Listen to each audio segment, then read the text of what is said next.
I'm attorney Phil Giacino, and this is Finding Common Ground here on WLINY's Altice. When you want to catch the show, tune in on Saturdays at 10 a.m., channel 115, and Thursdays, 1 a.m. for you insomniacs on channel 20. Tonight, my special guest is George Basile. George was a Little League player of mine many, many years ago. I think he was about 8 years old, and we were called Irma Consulting. Mike was our coach. Mm-hmm. So I want to welcome aboard George Basile. How are you, George? Thanks for having me, Phil. It's great to be here. I'm George, and I'm a government relations expert and I also sit on the Next Generation Advisory Committee for Suffolk County. And that's through the legislature? That is correct. Okay. So you deal a lot with Leslie Kennedy and people on that legislative body? Of course, Leslie's great.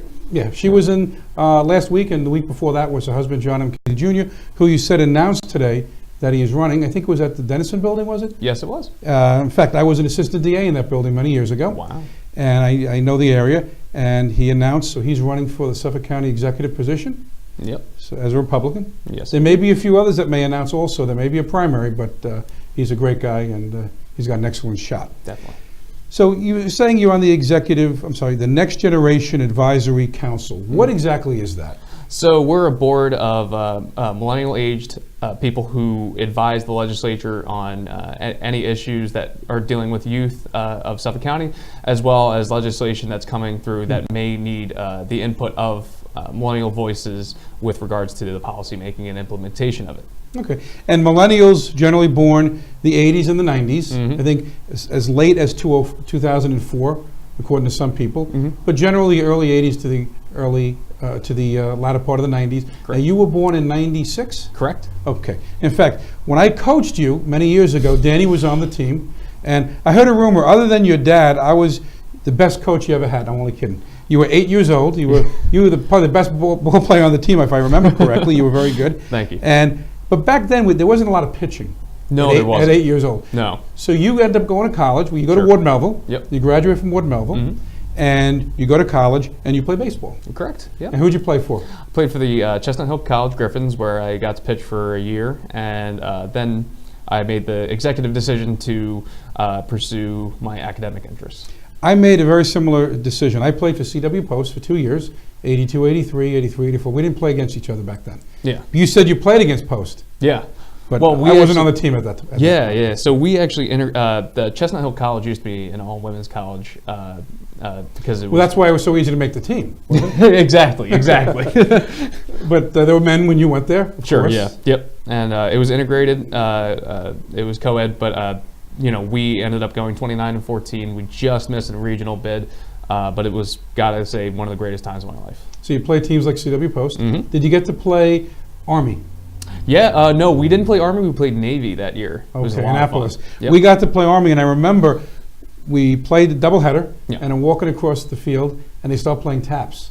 Yeah. We're not used to that. No, I know what that is, but wasn't. You're walking across the field, and all of a sudden you got to stop at attention, take your hat off. Yep. We played a doubleheader. In fact, I got a triple, the game-winning triple, the first game against them. They beat us the second game. Wow. But it was a lot of fun. But I made a similar decision when I transferred from Post to Fordham. I said, I got to focus on my studies. Yeah. Because the chances of making the major leagues, I could probably get hit by lightning a few times before making it. There were only 660 in my day. I know there were more by the time you came along. Yeah. But it was a decision I made. Now, where did you ultimately graduate from? What college? Temple University. And what did you study there? Political science. Of course, right? Yeah. Now, what are you looking to do over the next number of years? A lot of times people major in poli-sci and they end up going to law school. Yeah. What are you looking to do? So, a JD is always in my sights, but I've always wanted to, ensure that good policy is implemented. So, working with candidates to ensure that the right candidates are getting elected, as well as, anyone who needs better advice when it comes to policy making. These are all important issues that we want to forward with regards to transit, infrastructure, things like that, and make sure that the future is better for everyone. How many members are on that advisory council? There's currently 11. And all millennials? Yeah.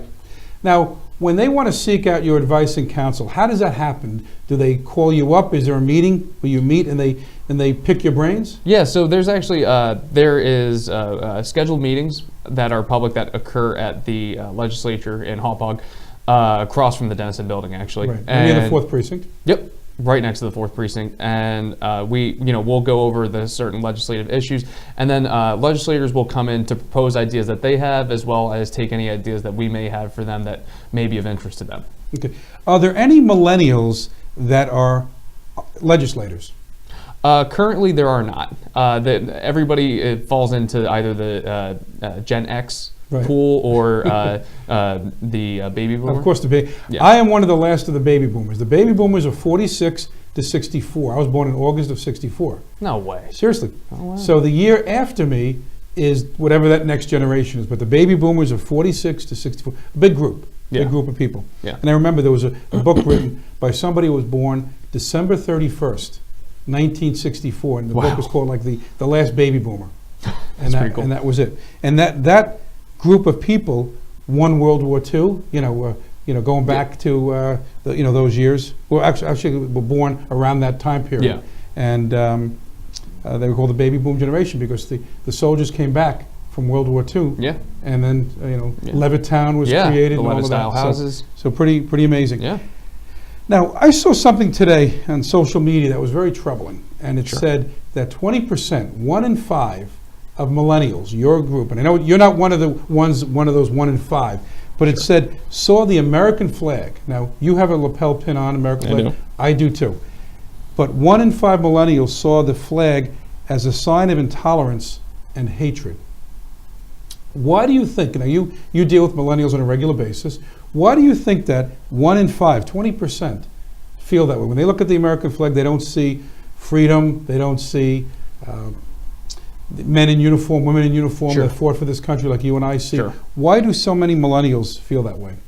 I think it could be a remnant of people who may not have had a great upbringing with the flag. So, in our town, and even in this county, we have a great reverence for the flag because there are just so many reasons presented to us from early on for why it's great. We have National Guard bases here. We have plenty of great law enforcement agents as well as people willing to lay their lives down.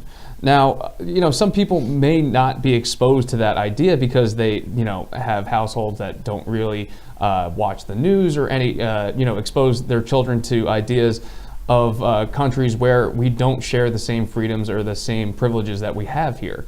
Now, I associate with the flag with the ability to do essentially anything you can put your mind to, and the freedom to express it. Now,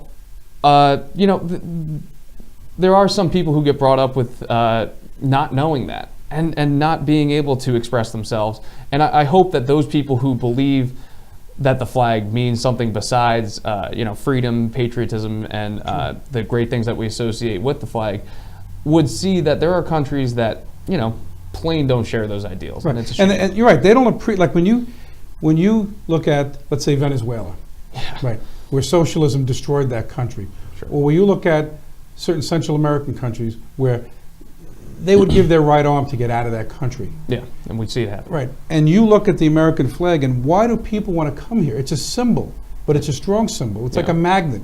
People want to come here. Do you think the people that are in those caravans think of the American flag as intolerant, or as they say, hatred? No, they want to come here. No, America's not perfect, but it's the greatest country, in my opinion, that ever existed on the face of the earth. And that's why people will risk their kids' lives to climb a wall or to go in, under a tunnel or something just to get here. And people that are here that benefit so much from that. Absolutely. Look at the opportunities that we had. And we didn't grow up rich. We grew up middle class. Nope. You went to an excellent high school, Ward Melville. Great. I went to an excellent high school, Smithtown West. Even kids that go to schools that maybe aren't tops have the ability to go to college if they do what they're supposed to do in America. Absolutely. And people nowadays, even the poor in this country, live better than kings lived, 100, 150 years ago. Think about it. With heating in the house, indoor plumbing, air conditioning, things we take for granted. I went to Mexico, I vacationed there, and last year we went on a little trip off the resort, and there was a little kid that lived in this little, it was like a hut, and the bathroom wasn't even like a full working toilet. It was cinder blocks around an old beat up toilet with no toilet seat and no water source. So when you think about that, it's like we live like kings compared to other parts of the country. Sure. And that's why it bothers me when I see these kids don't appreciate. Like my dad was a paratrooper, 101st Airborne Division. Right? I look at the flag and I see men like him, great men, that served this country. Yeah. Whether they fought in battle or whether it was a woman who was in the Marine Corps in logistics, they served, they're making sacrifices. Yeah. And their families too. Yeah. You always see on social media where a woman maybe was away for her kids for 6 months to a year and she comes back and sees them. Look at the sacrifices. Great moment. You know, things that maybe we take for granted because, you know, my dad, when I grew up, my dad was always there, my mom was always there, but the people that wear the uniform every day, and that's part of the reason why I wear that lapel pin. Absolutely, and you know, I'm proud to represent the flag as well on a daily basis on my lapel, but also, you know, I understand that people may have gripes with the country because, you know, we, as you said, we aren't a perfect union necessarily, and there are issues we need to tackle in order to become a better union. But you know, I think when push comes to shove, and when we have the symbol of this country, I'm willing to go to bat for it. And these millennials about your age, if I could talk to one of them and say, you hate America, or you think the flag is not, it stands for intolerance and hatred, where else would you want to live? Would you want to live in Venezuela? Would you want to live in Russia? Would you want to live in some of the other countries? Even some of the countries like Canada, they're somewhat free, Canada, but they don't have the opportunity. Even the people that want to succeed in Canada, where do they end up coming? Whether they're in entertainment, whether they're in sports, right? Yeah. They want to come here. Yeah. Look at, it's funny, it sounds funny, but look at Justin Bieber, right? Yeah. He makes a killing here. He lives like royalty in this country. Why did he come from Canada? Because America is the land of opportunity. You can do things here in America that you can't do in a lot of other countries. Yeah. You know, and I think that you know, speaking to the opportunity of America, there's plenty to be had here. But I also understand that, you know, maybe it's not necessarily an association with the flag of being intolerant or anything like that. But it's deeper harbored feelings against you know, what they think America is, and I also respect that people have the right to say what they want. Sure. And free you know, speech. of course, you know, but knowing that there is the freedom to disrespect the flag, the country, Right. regardless, you have to acknowledge that you're able to do that, you know, because of it. Right. And even though I'm not so big on, let's say, limiting a person's ability to mock America, of course, you want to get up on a soapbox and say America's a horrible place. Go for it. You're allowed to do that. It's called Times Square for a reason. Right. Exactly. You can get up there and you can speak and you can mock it. You should be able to back it up, and I'm sure many of them can't. But this is a country that has not only benefited people who live here, but other parts of the world. Think about it. When we won World War II, we liberated Europe. Sure. And then even after we defeated Japan, we rebuilt Japan. Yeah, Marshall Plan. Yeah. And in Europe too. So we didn't defeat them for the sake of defeating them, like the Roman Empire. Yeah. They just wanted to conquer. That wasn't us. Yeah. You know, if they didn't start it, they started it, we finished it. Of course. Now I want to get to something else, kind of in the same vein. You hear often people like Alexandria Ocasio-Cortez talk about socialism, or how the Green Plan can socially engineer and get rid of racism and things like that. And when I hear, even Bernie Sanders, he started this a number of years ago, even long before, I call it AOC, long before AOC was on the political landscape. You had people like Bernie Sanders, Warren, Harris talking about socialism as though it's something great. Yeah. And I'm like, had they really studied in school and learned about Castro's Cuba, or what Russia was like when it was communist? Yeah. And they talk about, oh, well, there are some countries, some Nordic countries have socialism. Socialism has been a failure. It's real socialism, everywhere it's existed. But why do so many millennials that I talk to? I was on a show one time, FM radio, and there was a Bernie Sanders supporter. In fact, he had done some work for Bernie Sanders. And he talked about socialism in glowing terms. It was almost like power to the people. But don't they realize that it's not what they think it is? Why do a lot of millennials, kids your age, young men, young women your age, why do they look to socialism as something that's going to be prosperous for a country? Why? So, with economic policy, with any economic policy, I think we need to understand that there is a ton of nuance because we're talking about a very complex country.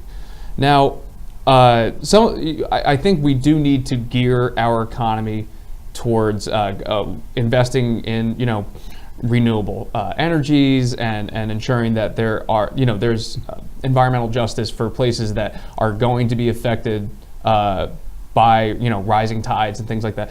But I also understand that there are aspects of our economy currently and our daily lives that have some socialist background to them. When you pay into a system that not everybody benefits equally from, that is a borrowed socialist aspect. So we have a police force that it's a great police force. It's 13,000 deep plus. And in Suffolk County, you're talking about. Yeah, in Suffolk County, we have a police force which is top of the line, and they're able to live within the county comfortably. But the thing is, I haven't called. Thank God, I haven't called 911 in years now. So, I haven't seen the same output from that service that maybe someone else living somewhere else in the county has. So I think we need to realize that socialism in a hardline form may not be what's best for this country. But the thing is, there are aspects that we need to create a shared economy on, where we're ensuring that people are living comfortably. Maybe they're not necessarily making millions. Obviously, not everybody can make millions. That would make a dollar worthless. Right. Sure. But I think that we also need to understand that there are economic woes that we can cure, and we should be working towards curing. Now, maybe I don't share every view that AOC possesses, but I understand that working towards an economic goal and working towards making sure that we have economic mobility here in Suffolk, in New York, and around the country is important. I think we could agree. Well, on I that. think it's important that the government puts in policies that are fair. Sure. Right. But it's not the government's job, I always say, to pick winners and losers. Of course. Because often the government will say, all right, we're going to tax the rich. When they talk about taxing the rich, that scares me a little bit. Because when they say, what's rich? Is rich $250,000 a year? Is it $1 million a year? And when you take money away from those types of people, they're the ones that put a lot of money into the economy, right? They're the ones that buy the cars, go on the expensive vacations. They put money back in. I remember one time someone said, oh, he's buying a boat, he's not benefiting anybody. Well, think about it. If a luxury boat is purchased, who makes that luxury boat? It's not billionaires making the boat. Sure. There are everyday people on an assembly line, or however they make a luxury boat. Yeah. So people are benefiting in a way. So when I hear, tax the rich, that's going to do it. You probably heard that even if you tax the rich, that wouldn't even put a dent in, let's say, the national debt. The $21 trillion debt? Right. Yeah. So in fact, I talked a little bit about not so much the national debt, but the deficit, let's say, in Suffolk County. Sure. And how do you do that? There's only two ways: raise revenue or cut spending. Yeah. Now, at a county level, we can't print money like the federal government No, can. we cannot. And I'm not suggesting they do that, but they can. But how do you cut expenses? Right? No politician wants to go out there and say, I'm going to close down that beach. I'm going to close down that park. Yeah. Or I'm going to whatever. I'm going to shut down that road. But do you handle fiscal issues with the Suffolk County Legislature? So we're always looking to improve Suffolk County fiscally, because without fiscally sound policy, you're not going to have a county to live in further. And also, it's one of the richest counties in the country, but also it is becoming one of the most unaffordable places to live. And that's unfortunate because I want to live here. I want to raise my kids here because I went to a great school district with Danny, and I think that if everyone could have the opportunity to live here, that would be fantastic. However, with it being unaffordable, I actually just had a quote in Newsday today in today's paper where I talked about the rising Long Island Railroad fares, and they're about to be raised 4%, which is in the proposal, which would make fares 102% more than they were 20 years ago. Now I'm sure the rate of inflation, or cost of living has not increased 100%, nor has anything really cost-wise increased 100%. Yeah, but fares have, and I'm sure you can attest to this, the Long Island Railroad is not 100% better than it was 20 years ago. I'm fortunate, I hardly ever take it. The only time I take it, you know what? if I have to go to the city or something like that. I'm happy for you. I'm sorry, but there, we have trains being repaired by duct tape and overworked conductors and fares skyrocketing and stations that are dilapidated and not compliant with ADA requirements. So I want to identify the fiscal issues of the county, and I want to see where we can increase revenue, whether it be through means of cutting taxes and things like where fees. We have a lot of disastrous fees for going to county parks and things like that. And they don't call those taxes; they call them fees. So of course, kind of so skate it's the legal. issue. Skate the issue a little bit. Yeah, and I think that's hurtful because Suffolk County's greatest asset are beaches and our parks, because we have rare trees, we have fish that you can't find in anywhere else in the world, and of course we have the world's best beaches. So why would we want to prevent people? Hawaii might want to disagree with that. I know. I'm sure I'll get a call after this one from some friends in Hawaii who have some words to say to me. However, I think that we have a sales tax in New York, which is it's actually 4.5%, but then each county pitches in half of it, and that's where the county generates a bulk of its revenue is from sales tax. Now, we may not be able to generate revenue through applying fees and red light cameras, which thankfully are being ruled unconstitutional. But we are able to raise revenue through doing what we do best, and that's being attractive to outside residents and who is living here right now. So if we are able to somehow manage to cut costs to the point where we can also even marginally reduce the sales tax, we would see an increased tourism industry, as well as increased of people crossing county lines in order to just avoid the high sales tax in Nassau. Just to they'll come from Plainview to get, or I'm sorry, from places like Westbury to just go to Huntington, for groceries and things like that, because there's such a burdensome tax in New York. It feels like if they could tax air, they probably would. Right. Yeah. And the property tax is very high. No. Because even if someone handed somebody a house in a nice neighborhood, the taxes could be $10,000, $12,000, $15,000. Absolutely. So if you're on a fixed income, let's say you retire, and your property tax at $12,000, that's $1,000 a month. Of course, and not to mention all the other expenses you have. And our job, sitting on the Next Generation Advisory Committee, is to ensure that Suffolk is better for youth everywhere. And if we keep pricing people out of this county, we're never going to be able to live in it. Now, Suffolk County Legislature, it's mostly Democrats, right? Yeah. It's like two. I think it's 10-8. 10 right to, now. oh, yeah. Is that close now? Or I'm sorry, it's 11-7 actually. Okay, right. It's 11-7. That's what I thought.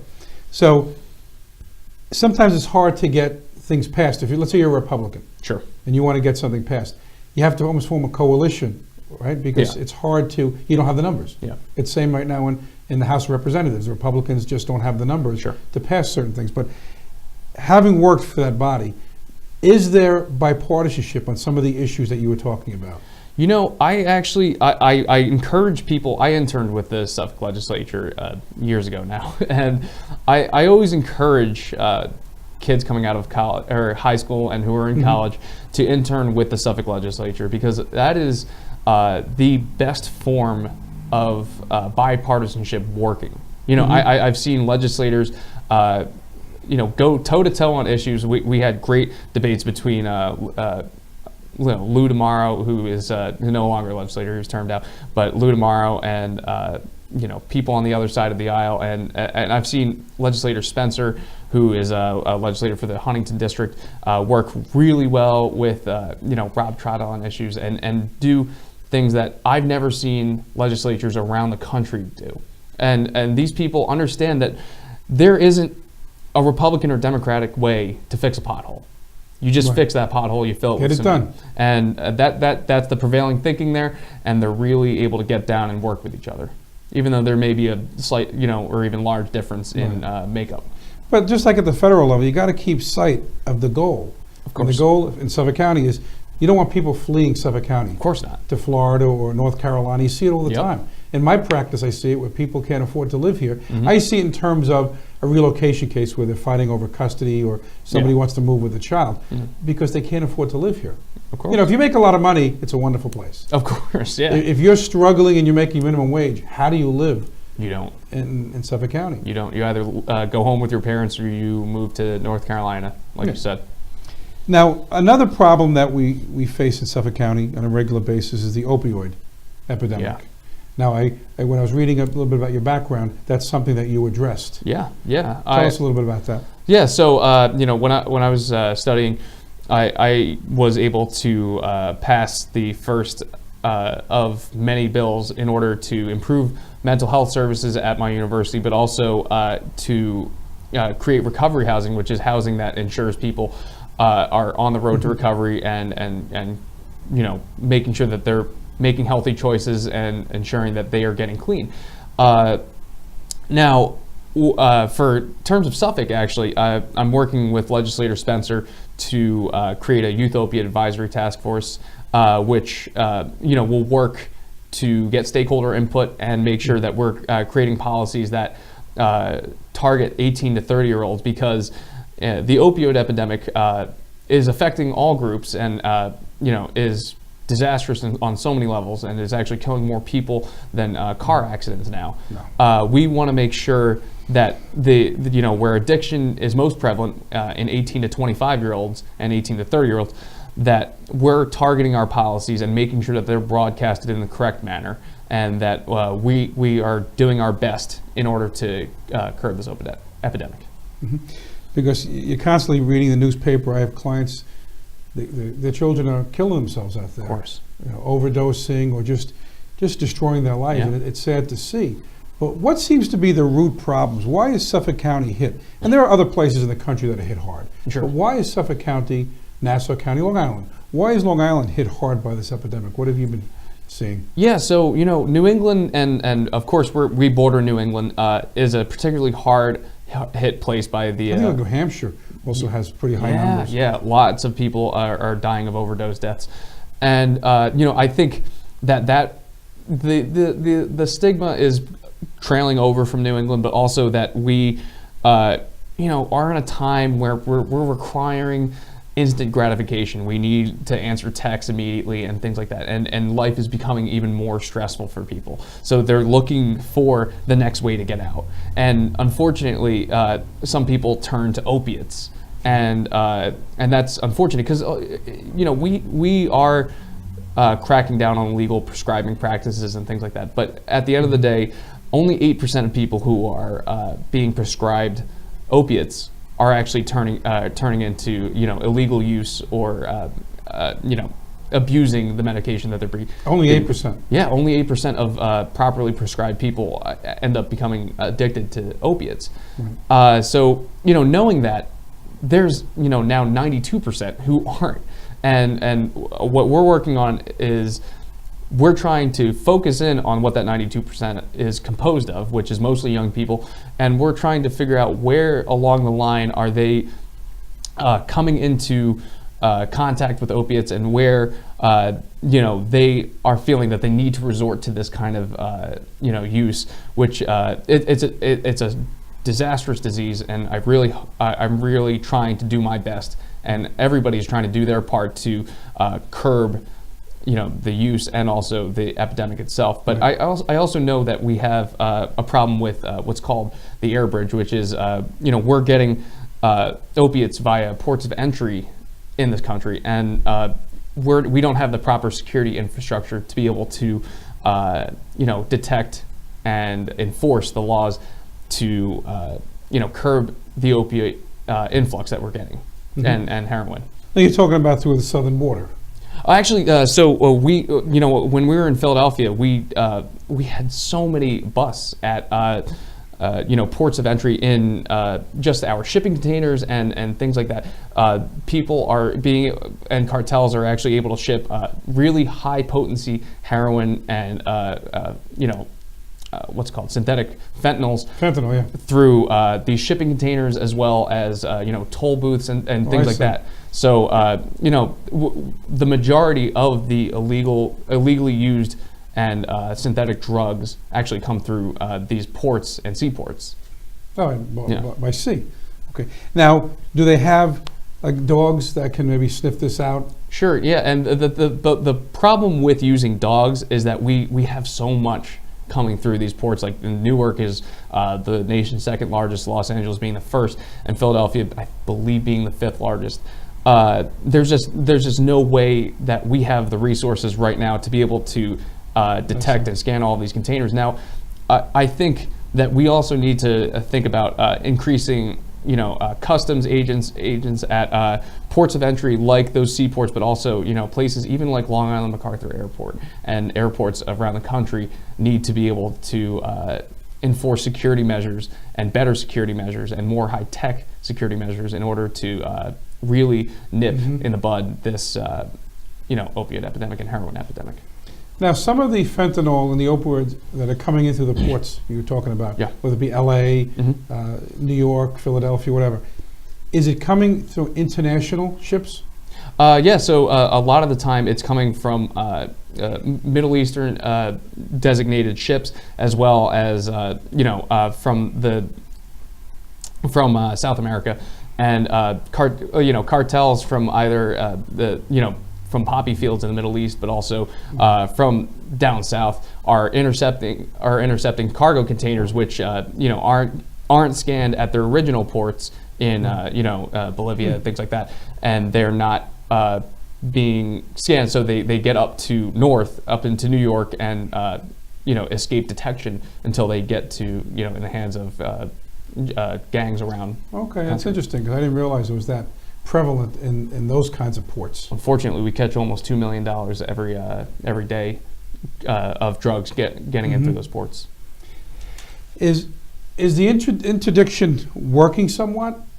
Are we lessening the amount of opioids and fentanyl coming into our country?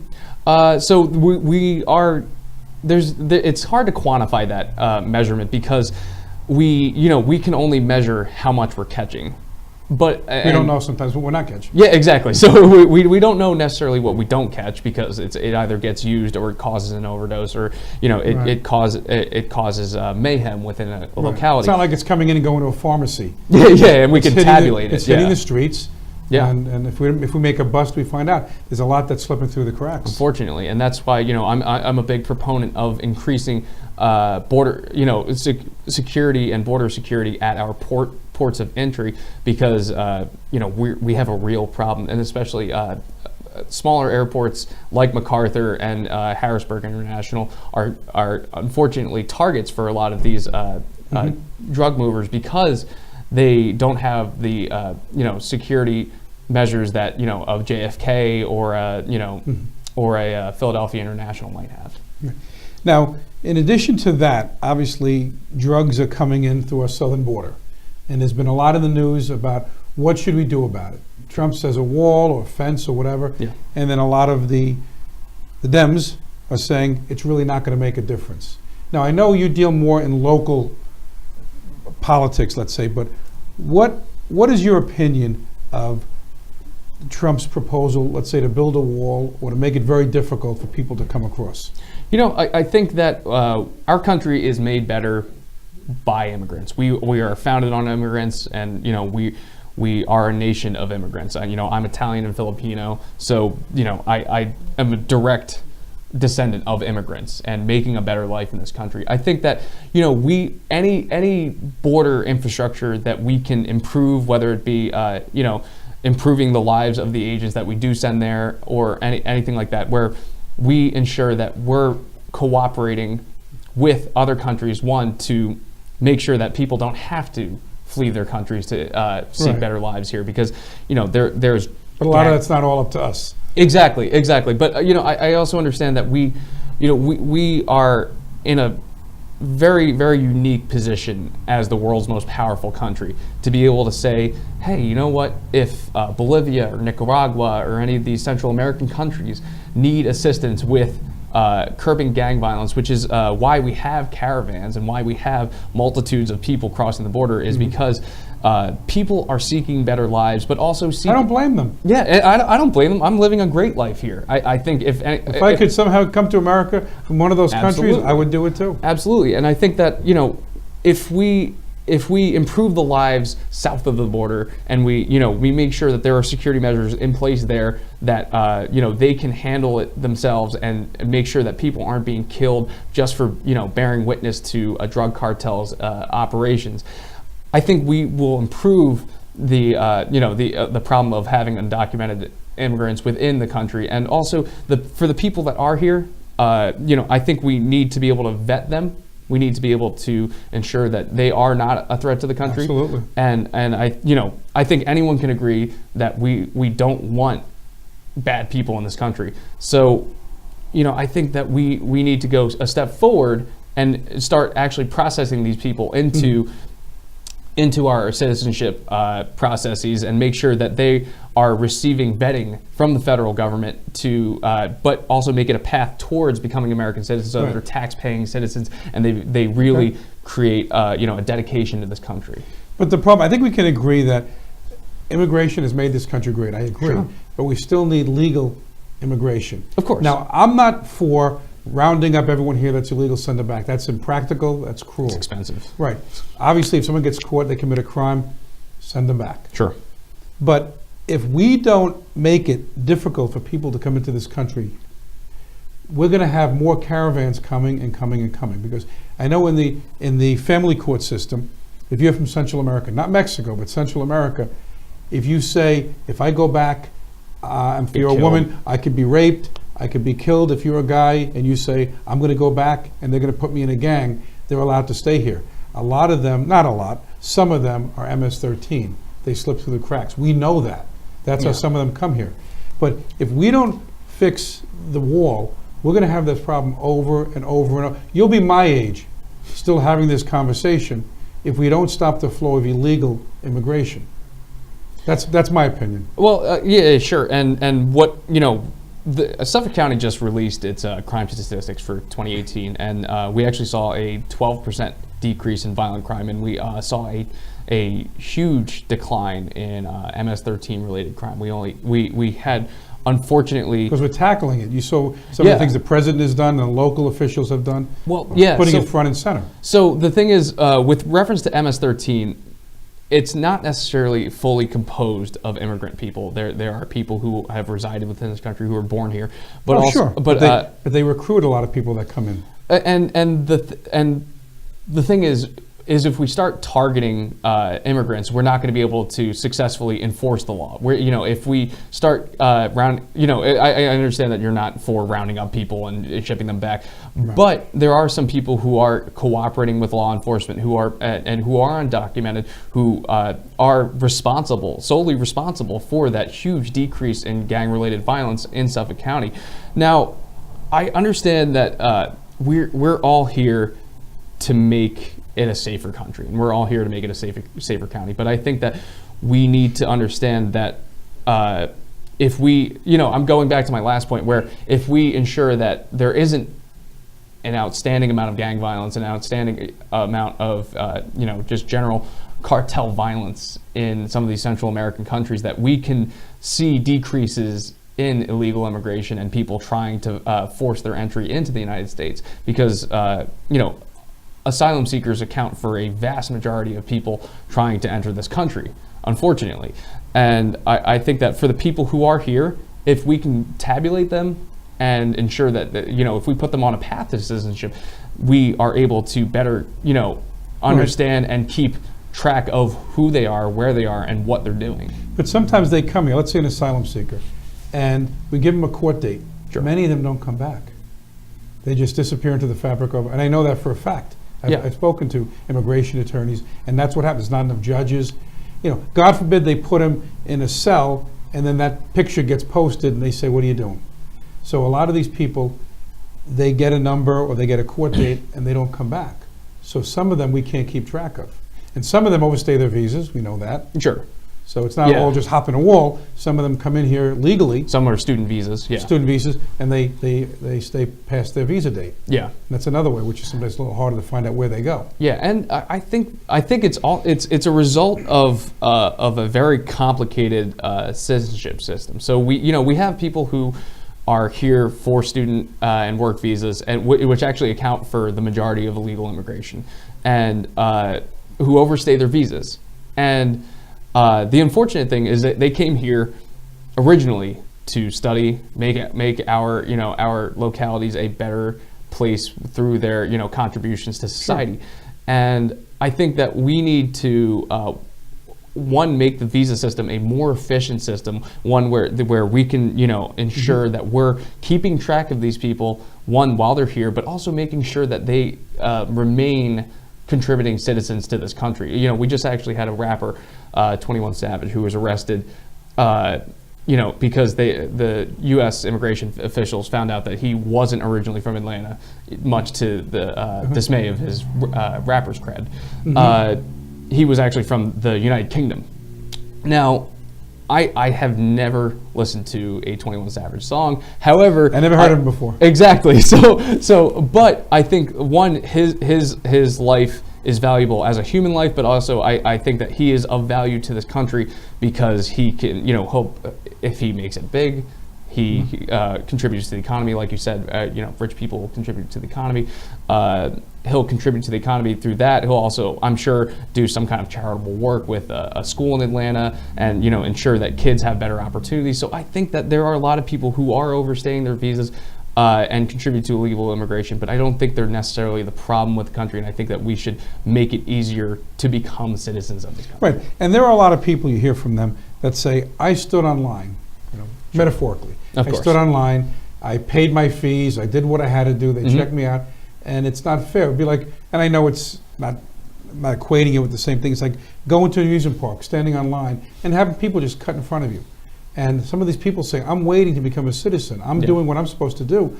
All they did was either overstay their visa, hop a fence. They come into this country, especially if you make it to California, they're very generous with their basket of benefits. That's why a lot of them would rather go to California than some other places. Sure. So, I think that people who overstay their visas and also enter the country legally through one means or another still would have to go through the same citizenship test and the vetting process that anyone who came here via their visa and then applied for citizenship. I think that we still need to put them through the same process and ensure that we're ensuring our domestic tranquility and security. But I also think that justice is supposed to be blind. But I also think that who we deem a citizen should also be blind, and we need to be able to process these people regardless of how they got here, because I think that most people, if not all, can be contributing members to this country. Now, and you said the key word is process. Sure. There are people here that come here that don't avail themselves to the process. Yeah.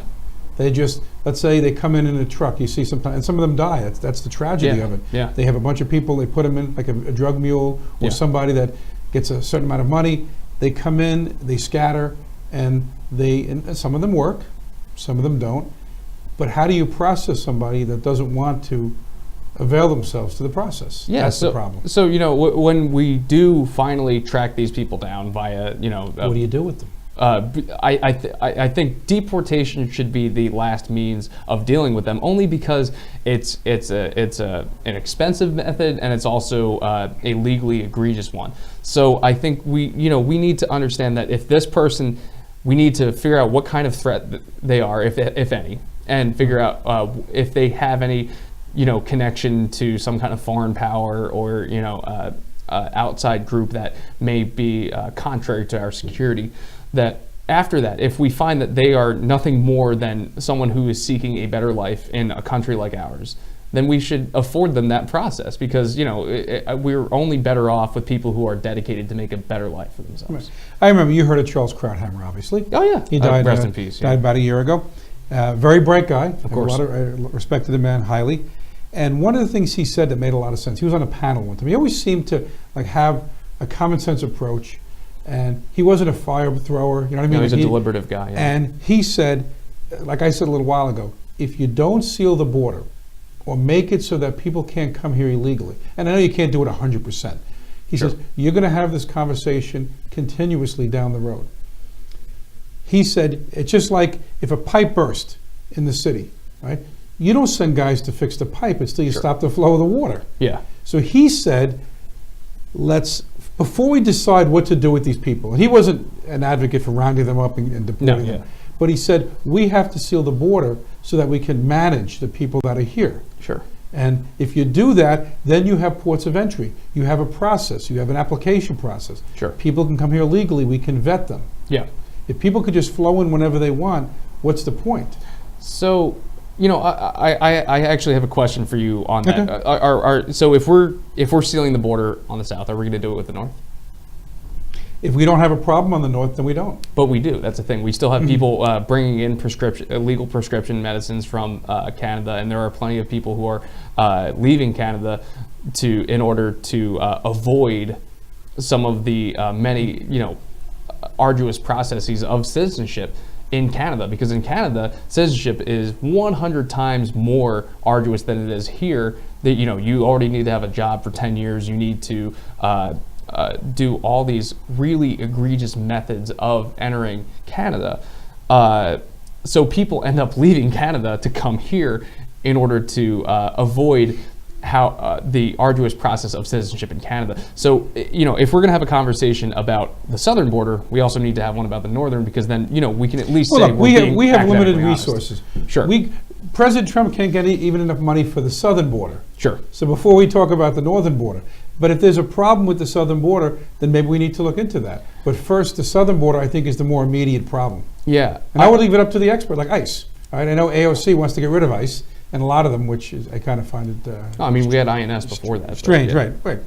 And a lot of it, the people get confused, the ICE and the Border Patrol. The Border Patrol is on the border. ICE is more interior, and they track down people. It could be a sex ring or sex traffickers or drug. You need an agency like that. Yeah. You can't just put it on the local police department Yeah. that, let's say, doesn't track people from the border to where they are. Yeah. So I think we need a good executive, just like you're on a council. Sure. The people on the legislature, they don't have all the answers. Of course not. So they look to you for certain They're types of humans, issues. Right. yeah. So a president or any good executive, like I have a law firm. Of course. I look to my paralegals. I say, look, do a little research, get me some information about that area of the law. Okay. Or a current case or something. So we should look to ICE and the Border Patrol people to say, where are the problems? Yeah. And if the southern border is the big problem, if overnight, all of a sudden, Canada became the problem, you know what? Then we switch our focus.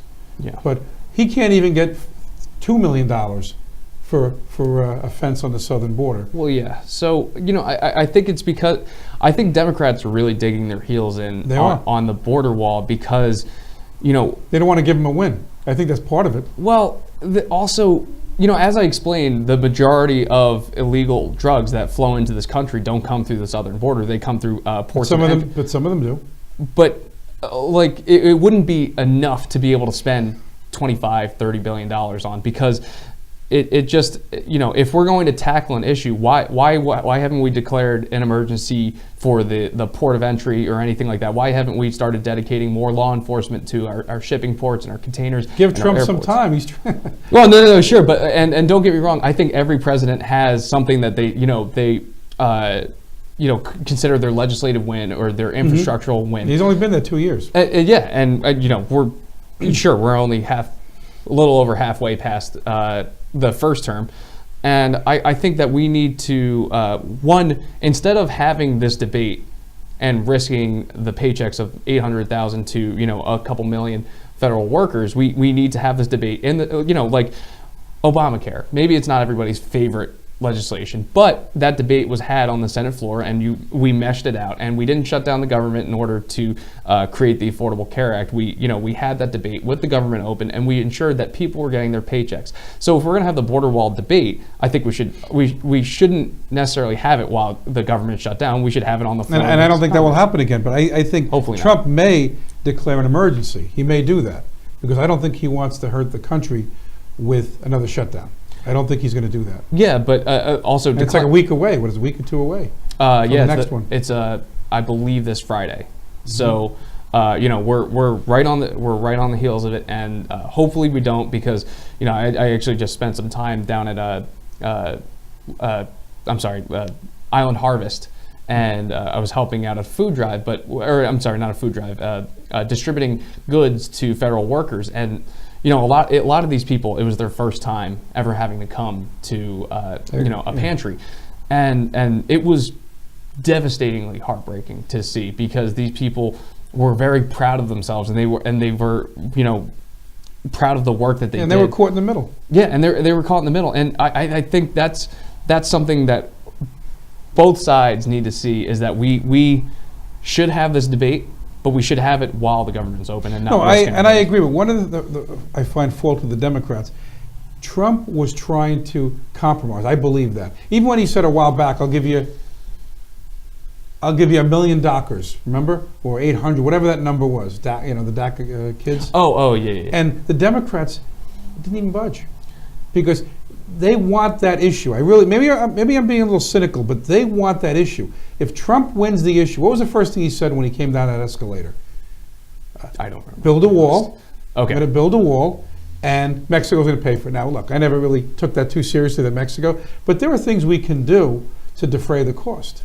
Yeah, so I think there's ways we can defray any cost, but I think the idea that we're prioritizing southern border security versus port security and anything like that it begs the question of why now, why here, and why are we prioritizing that border security? Yeah, but a lot of the Democrats voted for that years ago, to build the wall, or fencing. They called it fencing.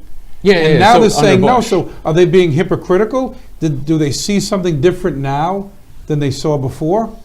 I can't get in the mind of the senators voting on this, but I for myself, I think that instead of thinking of how we can shore up a physical border, we should think about how illegal immigration is occurring in the United States, and how we can ensure that we are ensuring our security, but also creating a way for good, outstanding citizens to be part of this country. Right. And we have laws for that.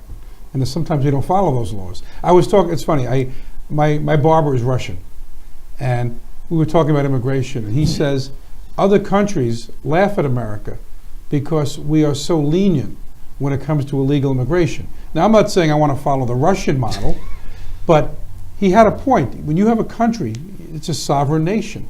And if people just come in, it's like the old Trojan horse, remember? Yeah. People can come in, and now what if we see caravan after caravan after caravan? What do we do at some point? We can't let everybody in. We have to take a stand. I mean, we also have to really think of what. So, I'm sure a big concern of yours is terrorism. And, I actually studied some counterterrorism when I was at school. And what we came to realize was that the terrorism and the security issues that we do have don't occur because of immigration. They don't occur because of people entering the country legally. They occur because people are radicalized, like Dylan Roof, like Adam Lanza, and they go into schools and churches. No, domestic terrorism. Yeah, domestic terrorism is currently is currently actually the number one killer on with terrorism related crimes. We had the mail bomber just recently, and we have people who are seeking to hurt us who are already within this country. That kind of disappeared. You haven't heard about that. Yeah, that's surprising. It's amazing. You hear other things, but Well, he's being tried, but yeah. We got to wrap things up. I'm going to give you a minute. Tell us a little bit about your future goals, what you'd like to see for this county, some of the things you're working toward. Yeah. So, I want to see a county that is free of opiates, and a county that is able to afford a better life for generations to come, and ensure that we have a county that serves everybody rather than just some. I appreciate that. Listen, I really want to thank you for coming on. Thanks, Phil. I'm going to have you on again, because some of these things I wanted to discuss more, but we're limited in the amount of time we have. I have to look at that little red clock, and when that ticks down, I gotta stop talking. But I really want to thank you for coming on. I wish you the best of luck, and I think you'd make a great show host. Thank you. We got to talk about that. Yeah, right? definitely. Thank you very much for watching. You take care.